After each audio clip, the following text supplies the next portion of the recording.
క్రైస్తవ్యం నిత్య జీవానికి మార్గం. ఒక్కటే మాట, 100 మాటలు లేవు ఇక్కడ. యేసు ప్రభు ఎందుకు అని అడిగితే, యేసు ప్రభు నిత్య జీవాన్ని పొందుకునేందుకు. యేసు ప్రభు ఎందుకు? నిత్య జీవాన్ని పొందుకునేందుకు. నిత్య జీవం అంటే ఏమిటి? మనిషి మరణించిన తర్వాత మరో లోకమునకు వెళ్ళవలసిన వాడే ఉన్నాడు. పాపం ఆ లోకానికి వెళ్లకుండా అడ్డుగా వస్తోంది. నిన్ను పరలోకానికి నడిపించడానికి యేసు ప్రభు నీ పాపాన్ని తీసివేసి పరిశుద్ధపరిచి పరలోక ప్రాప్తినికి ఇవ్వడానికి వచ్చాడు. ఇది సత్య సువార్త.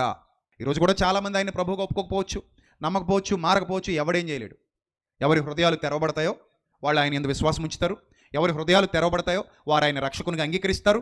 తద్వారా ఆయన యొద్దకు వస్తారు, ఆయన చిత్తాన్ని జరిగిస్తారు, మారు మనసు పొందుతారు, రక్షణ పొందుతారు, నిత్య జీవానికి వెళ్ళిపోతారు. క్రైస్తవ్యం నిత్య జీవానికి మార్గం. అందుకే ఆయన యందు ఏముంచాలి? విశ్వాసం ఉంచాలి. అది నమ్మి బాప్తిస్మం పొందినవాడు రక్షింపబడును, నమ్మని వానికి శిక్ష విధింపబడును.